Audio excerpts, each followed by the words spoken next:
ஸ்ரீமதே ராமானுஜாய நமஹா. ஆளவந்தார் ஆடி மாதம் உத்திராட நட்சத்திரத்திலே அவதாரம் செய்த ஆச்சாரியர். அவருடைய வாழ்க்கையில் நடந்த ஒரு சம்பவம். ஆளவந்தார் இளம்பிராயத்தில் இருக்கார், சின்னவர். அப்போது அரசவையிலிருந்து ஆட்கள்லாம் அவரை அரசவைக்கு வாங்கோ அப்படின்னு கூப்பிட, தக்க மரியாதையோட ராஜ மரியாதையோடு கூப்பிட்டா நான் வரேன் அப்படின்னு சொல்கிறார். அவ்வளவு தைரியம், ராஜ மரியாதையுடன் ஆஷின் போரா. அங்கே ஆக்கி ஆழ்வான்றவன் ரொம்ப புலமை வாய்ந்தவன். அவன் என்ன சொல்கிறான்னா, நீ எதை வேணா சொல்லு, அதை நான் மறுத்து பேசுவேன்.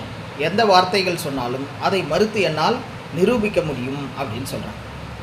அப்போது ஆளவந்தார் 3 வாக்கியங்களை சொல்லுகின்றார். வாக்கியம், உன் தாய் மலடி அல்லல். உன்னுடைய தாய் மலடி இல்லை. இந்த ராஜா, நம்முடைய ராஜா பேரரசர் அப்படின்னு சொல்கிறார். அதுக்கப்புறம் இன்னொன்று சொல்கிறார், இந்த மகாராணி பத்தினி. இந்த 3த்தையும் மறுத்து பேசணும். இப்போ தாய் மலடி இல்லை அப்படின்னு நான் பேசணும். எப்படி பேச முடியும்? அதான் பிறந்திருக்காரு. அதுக்கப்புறம் ராஜா பேரரசர் இல்லை அப்படின்னு பேசினா உயிருக்கே ஆபத்து. அதே மாதிரி மகாராணி பத்தினி இல்லைன்னு பேசினா உயிருக்கு கண்டிப்பாக ஆபத்து. என்ன பேசுறதுன்னு தெரியாமல் அந்த ஆக்கி ஆழ்வான் அமைதியாயிட்டார். ஆளவந்தார்கிட்ட சொன்னால், நீங்கள் உங்களால் சொல்ல முடியுமா இதை மறுத்து? தாராளமாக சொல்கிறேன் அப்படின்னு சொல்கிறாங்க. சாமானிய சாஸ்திரம்னு ஒன்று இருக்குது. அந்த சாஸ்திரப்படி ஒரு தாயானவள் ஒன்றுக்கு மேற்பட்ட குழந்தை பெற்றால்தான் குழந்தை பெற்றவள் ஆகிறாள், தாயாகிறாள்.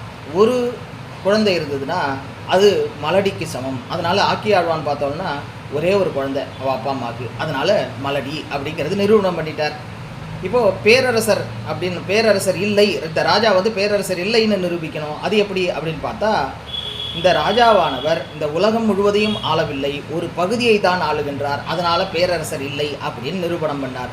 3வது முக்கியமானது, இந்த மகாராணி பதிவிரதை இல்லை அப்படின்னு சொல்லணும். எப்படி நிரூபணம் பண்ணணும் அப்படின்னு பார்த்தா, திருமணங்கள், வைதிக திருமணங்கள்லாம் நடக்கும்போது முதலில் தேவர்களுடன் திருமணம் செய்து பின்னல் தான் மாப்பிள்ளையை தேவர்களுக்கு சமமாக விஷ்ணு ரூபமாக வைத்து திருமணம் முடிப்பர். அப்படி பண்ணும்போது 2வது திருமணம் ஆயிடுறது.